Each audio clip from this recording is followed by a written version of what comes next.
One of the most interesting and prominent phenomenons in recent years is the rise of the dollar store. These stores have been around for forever, sure, but they've seen a boom in recent years that have greatly impacted small towns and communities. These types of stores thrive on selling popular and needed goods at discounted rates and manage to stay afloat by deliberately placing themselves in clusters in small towns and low-income communities. There are several chains here in America that are classified as dollar store chains, but the two main ones are Dollar General and Dollar Tree, who have also owned Family Dollar since 2015. Together they operate over 30,000 stores in the United States alone, outnumbering even the likes of Walmart. Because of the sheer amount of corporate and financial power these companies have, they can easily outlast and push out local grocers and smaller stores who can't survive nearly as easily. After expanding this much and seeing so much success, there was only one logical route for Family Dollar to go down. It was time to make a game show. Welcome to the show where smart shopping leads to money in your pocket. Our Family Dollar store is filled with hundreds of great brands at everyday low prices. And those products just might win one of our teams $5,000.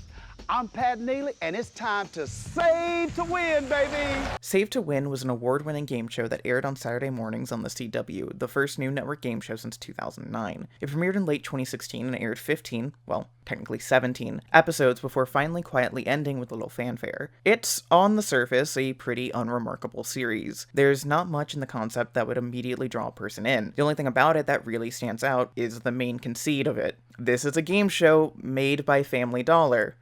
And that's sort of fucking weird. Game show sponsorships are nothing new. They've been going back since basically the creation of the game show itself. And even nowadays, you've probably seen like, oh, this episode is brought to you by Ford, and then the prize is some big-ass Ford truck or something. But I don't know if there's anything else quite like this. I've never seen a game show that aired on network television specifically made by one company to advertise that one company. So when I found out this was a thing that existed, and not only that, the entire series was legally up on YouTube, I had no choice but to binge watch the whole thing. And yeah, it's bad. But it's also that type of bad that got me reflecting on a lot of things, like, how did we get here? How did an idea as strange as a Family Dollar game show get brought into the world? And why did it not work? So I hope you don't mind sitting back and letting me tell you about that time that Family Dollar made a game show.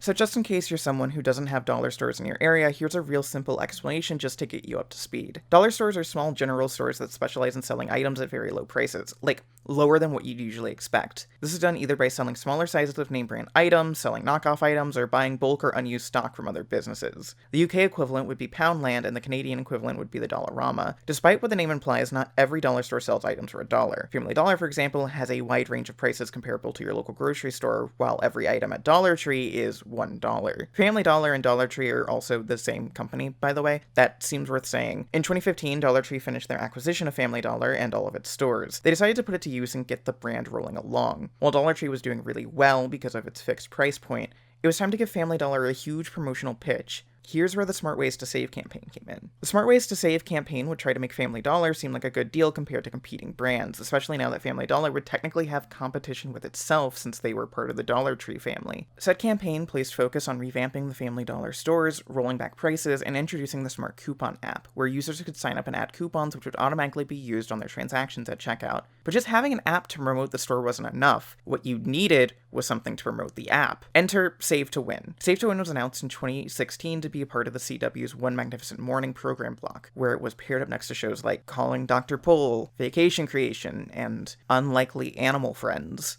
Yeah, CW wasn't putting this up against Supernatural, or even, like, a good show. But anyway, Save to Win was set to air every Saturday morning at 10:30 a.m. Whether or not that was just the only time slot they could get, or if that was a deliberate choice to play off of how people often grocery shop on weekends, is unknown to me. And to lead such an effort, they grabbed TV chef Pat Neely. Pat had been long associated with the brand, having been the Family Dollar National Food Ambassador for several years, which is a job a person can have, apparently. Pat also serves as the show's executive producer. I'm not sure how much creative influence he had on the direction of the series. I will say it's weird that they got someone famous for cooking on TV and then gave him a show that didn't involve cooking, but whatever. I'm Pat Neely, and you may know me as the Barbecue King, but now you can call me the Game Show King, too. Save to Win also acquired a shit ton of brand sponsorships. like Coca-Cola and Kellogg's and Dial and Mars and SC Johnson, and it's not shy about showing the amount of sponsorship it has. I don't know if there's a single frame of this series that doesn't have some form of product placement in it. It's honestly incredible. But this would tie back into the smart couponing app. See, the idea was that viewers would be able to watch the show and see that product and then log on to the Save to Win website to see the items featured in that episode with a sign-up link to smart couponing. How well that actually worked out for them is, well, considering everything, probably not great, but it did give us some great sound clips of Pat Neely announcing the names of products. You got 13 to Coke Zero.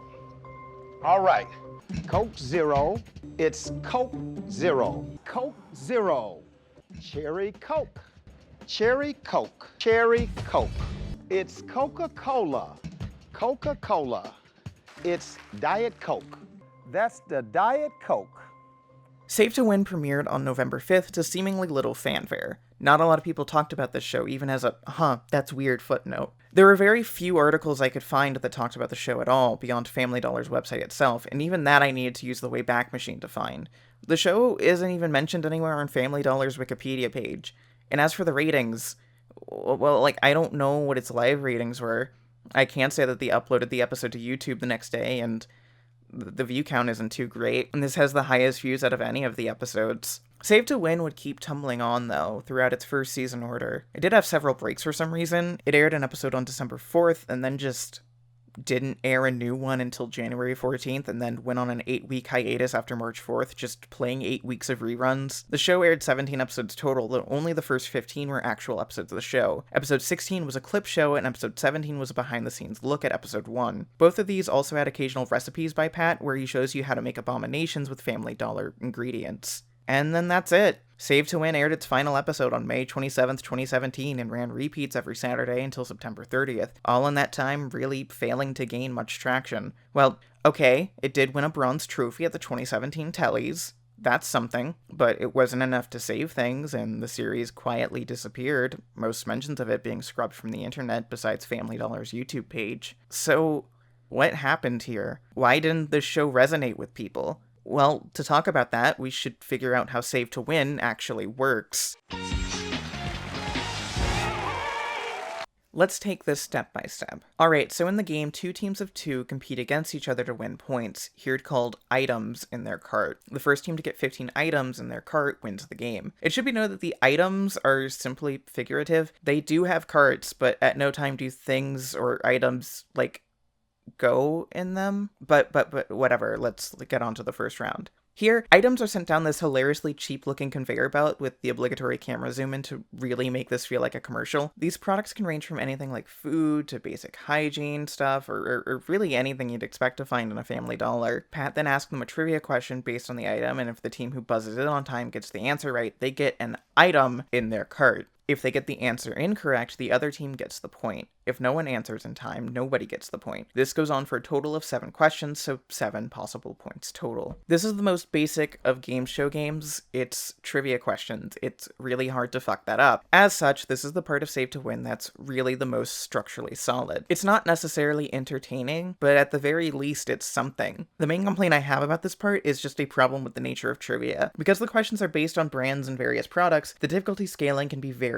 odd. Questions range from very obvious things to weirdly specific facts that I'm not sure why they'd expect you to know. Like these 2 questions come right after each other. If you were 7 years old and willing to go to Bertrand, Texas, you could become which of these? Miss Instant Oatmeal or Miss Oatmeal Muffin? If you put a can of Diet Coke in water, what will it do? Will it float or sink? You can say that it's more of a problem with trivia games as a whole, but the fact that it doesn't feel like there's a real sense of scaling here, like an increasing set of difficulty, really goes to make things feel weird at times. And it feels off given the setup of the show. If this is supposed to be about smart shopping, then why do trivia facts about the history of brands really matter? If I'm thirsty and I want to buy a bottle of orange Fanta, does it really help me to know that Fanta is named after the German word for imagination? But sure, cool, brand trivia. Alright. Let's get to round 2. The best way to describe this is a blindfold challenge. One teammate is taken backstage while the other player is shown 3 food items, all either generic Family Dollar brands or whoever is sponsoring the show that episode. The player has to decide which items they want their teammates to touch, which item they want their teammate to smell, and which one they want their teammate to eat. After deciding, the assistant Mariana covers up the food products with one of those big folders middle school teachers make you put up so people don't cheat off your test, and they bring out the other teammate in from the back. That teammate is then blindfolded and has to try and guess the food items correctly based on the methods chosen by the other teammate. If they guess it correctly, they get a point. I think out of all the rounds in the main game, this is the one that's most baffling to me.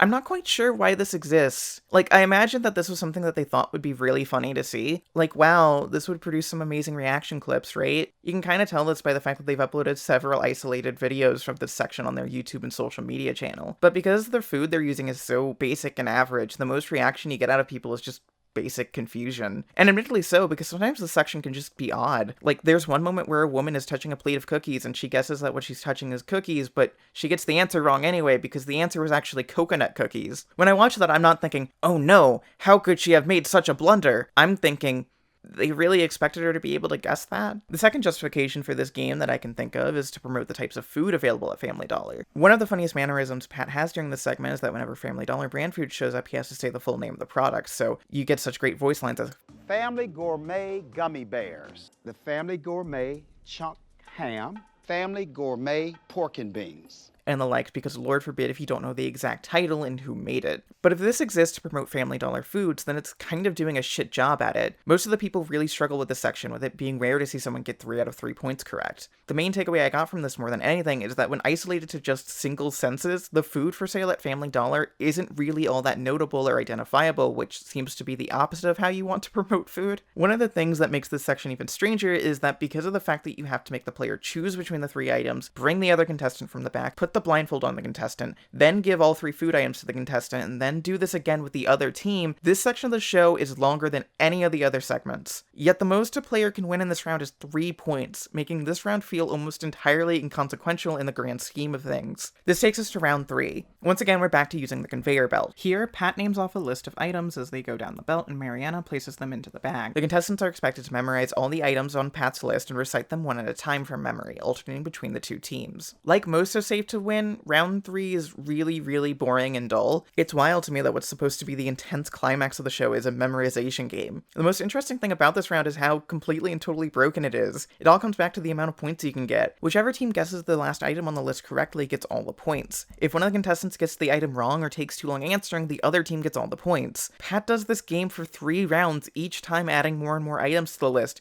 from 5 to 7 to eventually 9, making a total of 23 points possible for this round. Remember, you only need 15 points to automatically win the game. Now, increasing the amount of point values late in the game isn't necessarily uncommon. You can see in other game shows, like how points get doubled and tripled over time in Family Feud, or the concept of double jeopardy. Producers generally want to include some form of late game rubber banding so that viewers feel like a contestant who has a low number of points early on can still hopefully bounce back. It helps sustain tension throughout the episode. The problem with Save to Win's round 3 though is that the amount of points is way too high and the method of attaining them just feels so random. It doesn't matter how badly or how well you did in the first 2 rounds, all it takes is just slightly misremembering a list of items you were just told and suddenly you've lost the game. This doesn't add tension, this just makes watching these later rounds feel frustrating. So round 3 is over, one of the teams wins, and now it's time for the final part of the game, the bonus round. Or round 4 as it's called only in episode 16 for some reason. It's here that the winners will find out what the total amount of money they'll receive is. Players are shown a 5x4 grid of items, each with a value anywhere from 500 to 1000, and are told to pick 2. The prices of the 2 selected items are then revealed. If the 2 numbers match, the players win the max prize of $5,000. If the numbers don't match, they get whatever the total of the 2 numbers are. Do I even need to explain what the problem is here? This is a round where the results are totally random. This isn't a memory game, this isn't even a game, this is a scratch card. You aren't shown the value of the items beforehand and then have to remember which were which, nor is it a lesson on shopping smart. Occasionally you can see players try to logic their way through this, like, oh, let's choose the 12-pack of Diet Coke and the 2-liter of Diet Coke, and the numbers never match up. They're just completely random, meaning that the only way you can be expected to win this grand prize is by sheer and total luck. In the show's 15 episodes, nobody ever won $5,000. The most anyone ever won on the show is $1,900. Otherwise, the average amount of winning seems to be $1,400. And like, you can't excite people by giving them just $1,400. That's not enough. So that's Save to Win. Okay. Let's really look at this. After binging the entirety of the series, the one question that was going through my mind was, why doesn't this show work? And that's something that should be relatively easy to answer. It's a game show run by Family Dollar. The chances of that working were always incredibly slim, but I really want to dig deeper, and so I asked myself two other questions. First, why do we like game shows? Game shows have been popular ever since the 1950s. They've been widely successful and maintain a devoutly loyal audience. There's a reason why now, decades after their original airing, people will still sit down and watch Jeopardy, or Family Feud, or The Price is Right. There's something inherently appealing about them. A lot of it, in my opinion, comes down to the stakes. Game shows are more popular and, in my opinion, more fun when there's a lot more on the line. Who Wants to Be a Millionaire is essentially just watching someone take a multiple choice test on live TV, but the tension comes from the amount of money that's on the line and that can be gained if the player performs well. Safe to Win with its small and yet impossibly hard to win $5,000 prize just isn't enough. Like, $5,000 isn't nothing. I sure would like an extra $5,000, but it's not the type of money that you feel on the edge of your seat about, and the fact that the prize is so hard to win just makes it even worse. Also, side note, but the losing team on the show does get a $500 shopping spree to Family Dollar, which, cool, I guess, if you really want to pick up 400 bags of Doritos. But it's not all about absurdly high money counts. There's other factors at play too. A big one is set design. Game shows tend to have very striking and in turn expensive looking sets. They can be moody and dark and atmospheric and murder dungeony like the Millionaire set or The Weakest Link, or they can be bright and colorful and flashy like The Price is Right or Family Feud. These types of sets feel like something you see in Vegas. They're bombastic and fun and inviting. The Safe to Win set isn't terrible. It's one of the things I've seen the show get a little bit of praise for, and seeing them build it in the behind the scenes episode is really fascinating to me. But it suffers from one big thing. It's designed to resemble a Family Dollar store. Granted, a nicer one where things are cheated towards the audience and everything is lit with bisexual lighting, but a Family Dollar store nonetheless. It's just not that exciting to look at and can feel downright claustrophobic at times. By their own admission, Family Dollar designs their stores to be compact and crowded. The idea is to make customers feel like they're surrounded by stuff so that they feel pressured to buy. This design philosophy seems to be carried into the set design, and it isn't helped by the fact that mainly only the front of the stage is used, with the shelf space at the back just there for aesthetics. It makes the people look trapped in between store shelves and Family Dollar logos. It's impressive from a technical perspective, but gosh, do I not want to spend time here. Also, side note, but the production values of the show aren't helped by its minimal use of music. Okay, like, there is music, but besides the intro and commercial bumpers, the music is mixed so low that it wasn't until I went to start editing clips with my earbuds that I could actually hear it. I'm not quite sure why it's like this. And it all sounds like rejected Sims background music. It's bizarre. Another element of why people like game shows is the banter or answers people can give. The unscripted nature means that anything can happen, be it amazing demonstrations of knowledge like the famous John Carpenter win on Who Wants to Be a Millionaire, or the strange answers and anecdotes one can receive on things like Newlywed Game and Family Feud. There's a reason why game show clips and compilations are so popular on things like YouTube. People can say outrageous things at any moment, and it's very entertaining to watch. Safe to Win doesn't really have that. The first round is entirely answer choice based trivia, the third round is just memorization, and the fourth round is just choosing two numbers and hoping for the best. The closest it gets to anything interesting is in the second round Blindfold challenge, but even that struggles to really get any significant reaction from the contestants. The most interesting part of the experience is when the camera operator decides to run up like it's Evil Dead in order to make this look intense somehow. For a good sign of what I mean, watch episode 16, the clip show episode. It's not that interesting, but that's sort of what's interesting about it. For something that's supposed to be a greatest hits compilation, it's almost mind-blowing how unremarkable any of the clips shown are. If it wasn't for Pat's narration and host spots, I'm not sure I'd even be able to tell it was using reused clips just because nothing is engaging enough to be worth remembering. The games being boring also adds another aspect of failure. Part of the fun of watching a game show is feeling like you're playing along. Yelling out Jeopardy answers or Wheel of Fortune words at the screen is an important aspect of the game show experience. It's why these shows can be as engaging to watch at home as they are to play in the studio. With Safe to Win, the most you can play along is just either knowing the answer to food trivia or trying to see if you memorize all the items in round 3. That's not fun.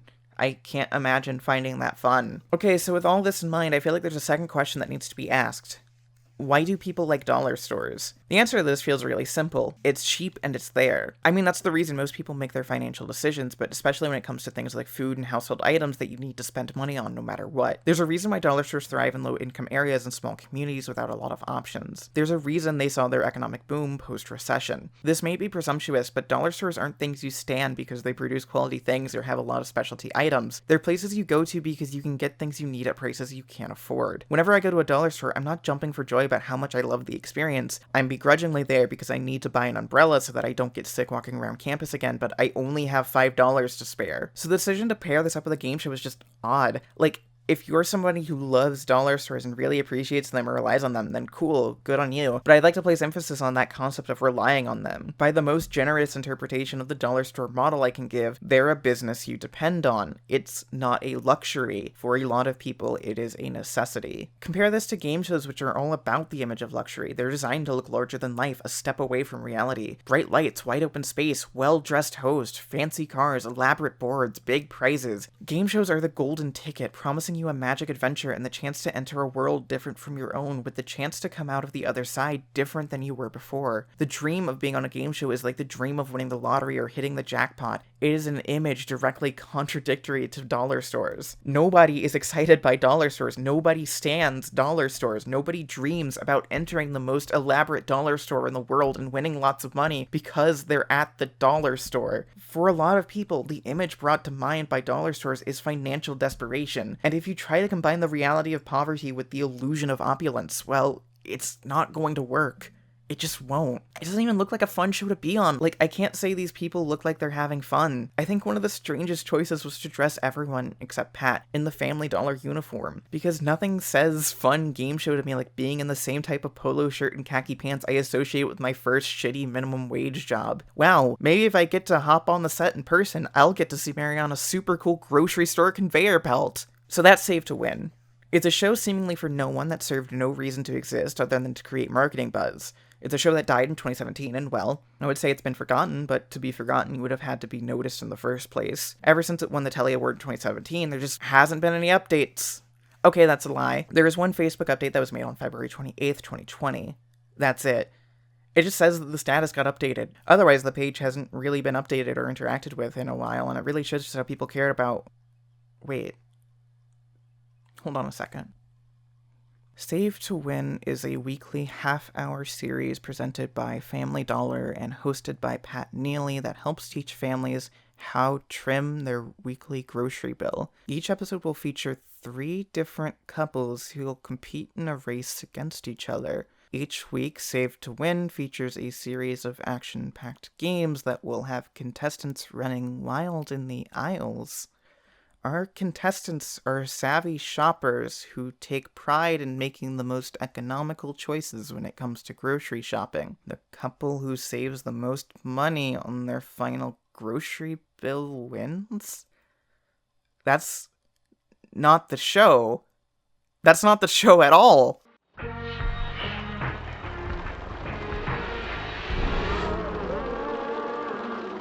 Okay, so let's break this down here because I don't know what the fuck is going on, but the show they're describing on Facebook here isn't Save to Win. This has no actual components of the actual show, literally nothing. The goal isn't to save money on your final grocery bill. Contestants aren't running wild in the aisles. Contestants don't go anywhere near the aisles. Hell, even the fact that this says the series features 3 different couples in a race isn't right. The show has 2 couples, not 3. I don't know what they're talking about, but the series isn't Save to Win.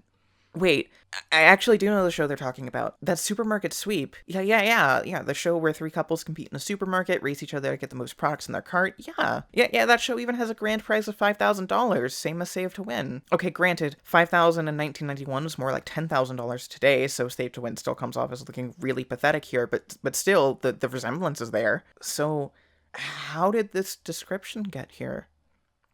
Was this just a long, elaborate typo or some... No, it can't be, can it? Why does this official description seem like it's pitching a completely different show? Was this a mistake? Or I mean, could Save to Win have had some sort of significant retool somewhere in the production life? I mean, one of the strangest things about Save to Win as a production is that there seems to be so much of a dissonance between what you would think the show would be about and what it actually is. The idea that the show might have originally existed, or at the very least been pitched as a show that actually focused on shopping and saving as a gameplay element, isn't too far out there. I mean, the show is called Save to Win, for fuck's sake, and Pat starts off every episode with the tagline, Welcome to the show where smart shopping leads to money in your pocket. But as previously established, none of the games on the televised version of Save to Win fit the criteria of smart shopping under normal circumstances. And let's not get into the social media post. Scrolling through to find any info on the series, and there's one phrase that keeps popping up. The more you save, the more you win. The more you save, the more you win. The more you save, the more you win. The more you save, the more you win. The more they save, the more they win. Except at no point in time in the show itself does that become a part of it. You winning isn't determined by the amount you save. Not in the finished product, at least. But that does match the way the show works in this Facebook description. And wait, wasn't the show meant to tie into a huge push that revolves around the smart couponing app? And in the end, the coupon app barely plays any part in it. Wouldn't it make more sense for the app to be integrated into a gameplay competition area where saving money on your final grocery bill was literally the point of the game?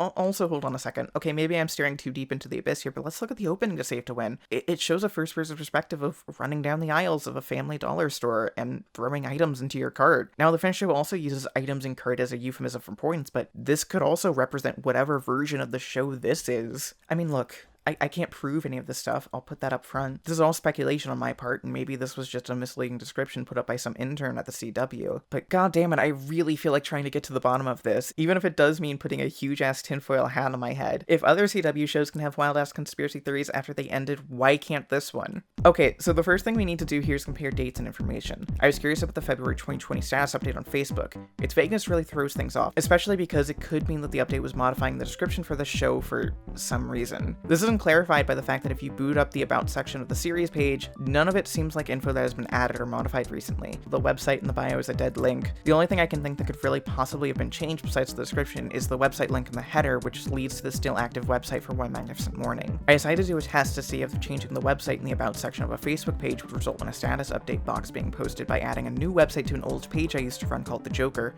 Don't ask. Anyway, changing the website didn't lead to an updated status. This doesn't necessarily disprove anything, but it does lead me away from thinking that was what happened. I decided to try to see if the page had been backed up on the Internet Archive so I could see how it had changed over time, but no luck there. This meant that for the time being, the elusive 2020 status update was a dead end. With this, I had no other choice but to start from the beginning. Remember how I said there was a surprising lack of reporting in the series earlier? Yeah, that's really coming back to bite me in the ass here. There are very, very few sources covering Save to Win in general, but especially anything before its premiere. The early possible article I can find is one on BroadwayWorld.com announcing Save to Win and the other shows in the morning time slot being greenlit. The article is dated August 30th, 2016, 2 months before Save to Win premiered. The description of Save to Win here matches the final show exactly. We have our 2 teams, 3 rounds, trivia, okay, that all matches up. This could disprove everything, except the Facebook and Twitter accounts for Save to Win were started way before this. The Twitter account was started first sometime in June 2016, and the Facebook account was started on July 5th, 2016. Both of these accounts would seemingly remain parked and dormant for a few months, the Twitter account making its first post on August 31st, retweeting the aforementioned Broadway World article, and the Facebook account seeming to make its first post on October 20th, 2016. Those posts were simply updating the profile and cover photos on the page. Side note, but I feel like you should know that they uploaded 3 different cover photos on the same day. It's like they were really unsure of which picture of Pat and the bisexual family dollar they should go with. Okay, so what does this information mean?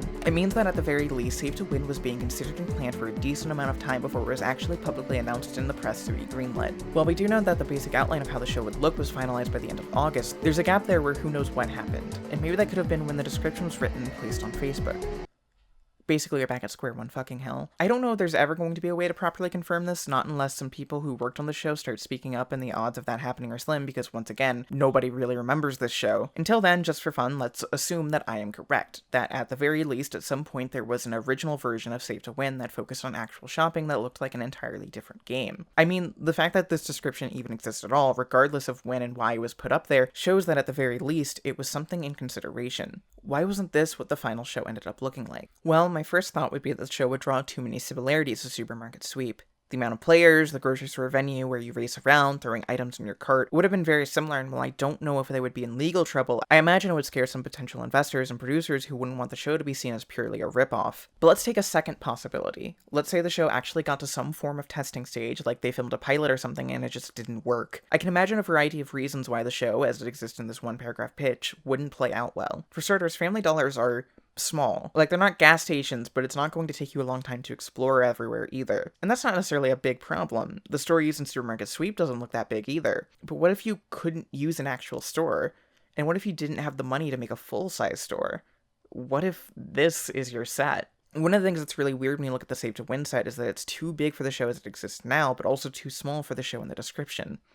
Taking up most of the stage with 4 aisles of shelves is bad when you're running a show that doesn't use those shelves for anything but scenery, but it's also not a lot of space to do, say, a full race. Remember that in the Facebook bio version of the show, there's supposed to be 3 couples competing. Trying to fit 6 people in 3 carts in this space would be a pain in the ass, even if they weren't expected to race and navigate around each other. Plus, if the goal of the show was about trying to make sure you saved the most money and got the most deals, then I could imagine the show would have some significant pacing and timing issues. Part of the fun of the racing parts in Supermarket Sweep are that you get to see these soccer moms utilize their knowledge to just grab a bunch of expensive pricey shit and throw it in their cart. There's no time spent reading price tags or anything like that. You just find something you think is expensive and yeet it onto the cart, and then you run off to yeet some more stuff into the cart. But in this Facebook description of Save to Win, contestants would theoretically be expected to be looking out for the best bang for their buck, which would definitely mean looking at labels and clearance tags and things like that. Doubly so if my assumption about the smart coupon app being integrated into this are right, because you have time spent just having the contestant fiddle with their phones to find the coupons they want. You could retool this to work and get around it, but it would be a significant roadblock to making the show feel fun. And I think this ties into the biggest reason why Save to Win couldn't be like this, and sort of why it fails as a show, whether the conspiracy is right or wrong. Save to Win isn't designed to be a game show, it's designed to be a marketing strategy. And you can say that all game shows are like this. Supermarket Sweep features lots of brand products and sponsorships, but they're not trying to get you to go to their specific store, you know? The goal isn't to make a specific business look better than the rest, it's just to make you watch a game show and realize that products exist. Save to Win doesn't just need you to have fun, it needs you to know that you can get great deals when you shop at Family Dollar. And so if you place emphasis on deals or money spent on your game show, you're presenting an image of what shopping at your business looks like. This could be really good, but it could also backfire really bad. One of the benefits of dollar stores is that they're nearby and that they're cheap, and anything that could disrupt that image in your mind might make you reconsider the brand. Like if Save to Win focused on the couponing app and you applied the coupons and saw that the prices weren't really all that different compared to what you would find at your local gas station or grocery store, then yeah, that's a problem. If someone fills their cart up with items and they run the total and the value is more expensive than you think a cart of things from Family Dollars would be, that's a problem. Save to Win can't mention money or pricing or deals at all because, ironically enough, any mention of money or pricing or deals will ruin the illusion that Family Dollar is an amazing and wonderful value. Fun fact, by the way, one of the ways that dollar stores make money is by undervaluing certain items and upcharging on others. This is to create the impression of good deals throughout the store. After all, if you're getting a discount on this 12-pack of soda, surely you're also getting a good deal on this bag of candy. If prices were shown on the show, then this would absolutely be noticeable and detectable long term. What this doesn't quite answer, whether the conspiracy is true or not, is why the show's marketing and presentation doesn't really seem to account for this, though. Like I said, you still have the show being called Save to Win, you still have Pat's tagline at the beginning about smart shopping, you still have the social media post talking about how the more you save, the more you win. And those posts were made as late as July 18th, 2017, long after the show had finished airing its final episode and was still on reruns, so for some reason, they really stuck to this branding despite knowing that it wasn't actually reflective of the contents of the show. Assuming my theory is true, that at some point in time there was a retool, this could have just been a holdover from the original pitch, like they already had the name and tagline established and just sort of had to go with it. Alternatively, it could just be about creating an association regardless of content. Family Dollar is aware that the show doesn't actually focus on savings, but if they can make you associate the show, and in turn the brand, into thinking that it is, well, then you're going to think about how much savings you can get at Family Dollar. I mean, on the day that Save to Win aired, an article came out that had an interview with Pat where he said, "As a loyal Family Dollar shopper, I'm also excited to showcase the incredible deals shoppers can find in every aisle at their local Family Dollar store. I know our viewers at home will have a blast watching and learning all the ways to save." And this was the day of the premiere, straight from the host himself. There was a real concentrated effort to try and pitch this show as something that it's not, and it's just weird and scummy. And that's not the only thing about this that feels scummy. So okay, if you're one of those nerds who watches the credits like I do, then you'll see a disclaimer that reads, "Contestants are paid an honorarium and must meet eligibility requirements to receive announced prizes." For those not in the know, an honorarium is a flat fee given for services that could be considered volunteer work, such as giving a speech or doing some form of public performance without holding that person to any legal obligation. It's essentially down payment on personal service. And so Save to Win has one of those for its contestants, apparently, which is fine. Lots of unscripted TV shows have some form of this in order to encourage contestants, but you also have the eligibility requirement, which is weird. Like, you get paid the honorarium no matter what, but you might not also be able to receive whatever prize you get. It's not bad, just sort of weird. Also, there's something weird going on in episode 16. So, okay, like I said before, this one is a clip show and a rather uninteresting one at that. But towards the end, when Pat goes to introduce clips of the final round and talks about how contestants can win $5,000, they show footage of these two jumping for joy and the host being excited. I guess the implication being these two just won. Except, if you check the episode these two were on, that doesn't happen. The clip isn't there. And not only that, if you check the board, the clip from episode 16 shows the two having selected numbers 8 and 12. While if you go back to the original episode, you'll see the group chose number 4 and 16. And that's not all. In a demo reel made by Green Couch Entertainment, one of the companies behind Save to Win, they did some editing to make it look like 2 matching numbers were chosen on the prize wall. And with the same contestants too. And look, if you compare the items here to the location on the board, you get numbers 8 and 12, just like with the clip show episode. I don't know why they did this, beyond just being really desperate for footage to make it look like someone won this stupid thing. Like, what type of game show is so bad that they have to stage contestants winning because nobody ever actually won? It's just one of several little things that make Save to Win feel off. Something isn't right here. This show isn't all it appears to be. Hell, at this point, I'm not even sure it's actually recorded in front of a live studio audience. Like, there sure are audience sound effects, but they sound very standard, and looking at the behind-the-scenes footage, I don't know if there would even be enough space for a studio audience here. I could be wrong, but that's just my gut feeling. All in all, Save to Win is a failure at everything it sets out to do. It's a marketing scheme failing at being a game show, and also a game show that's failing at being a marketing scheme. It's not compelling or fun to watch, nor does it actually make someone want to run out to their local Family Dollar. I mean, I might have done more to promote Family Dollar than this show did. This is normally the part of the essay where I would say what the flaws in Family Dollar strategy was, how Save to Win could be retooled to work, the things that went wrong and got us to this point. You know, try to be fair and optimistic about the project. But honestly, I don't know if I can do that. With all due respect and fairness, Save to Win is best described as a bad idea done badly. It's a lose-lose situation. Even a better version of Save to Win would still be Save to Win. It would still exist solely as a marketing gimmick first and a TV show second. The show itself is dreadfully boring. Like, I honestly really hope this video was even somewhat fun to sit through, because honestly, the show just doesn't have much to it. This is not a so bad it's good series. Binging all 17 episodes in one go was torture. It was just so much nothing happening over and over again. I could say that in the entire series, there was only one moment that gave me any real emotion other than boredom, and to give proper context for this, I need you to imagine that you've just gotten through 10 episodes of Save to Win in one sitting, and you're on episode 11, and you're zoning out, and then this happens. It's Kellogg's Frosted Flakes. Oh, look out of here! Get out of town! It's Tony the Tiger! He's in the house! Give me some, my brother! You know, I love me some Frosted Flakes. Yeah, I lost my shit a little bit, but even that moment was fleeting. Once that was gone, it was back to usual for Save to Win, just with Tony the Tiger in the background. I don't think I'll ever rewatch Save to Win, but I'll probably be thinking about it for a while, because while the show itself isn't interesting, the ideas it brought out in my brain were. I mean, it briefly turned me into conspiracy theorists, so that's fun. It's a failure of a game show, but a perfect encapsulation at how hard it is to cross over art and entertainment and marketing. Maybe some other show could get that done, but that show won't be Save to Win. Kids, thank you guys. And you at home, visit your local Family Dollar store where you too can save to win on hundreds of favorite items every day. Join us next week for more Save to Win, baby. I'd like to say thank you to all my patrons and give special shout out to Alpha Chad Beck, Dana, David Rose, J. Marquez Durst, Kyle Slaby, Mr. Schmishft, Nathan Y, Sarah Zed, Spencer, and The Slunch. Thank you very much for your support. It means a lot, and I hope everyone watching this video has a wonderful day.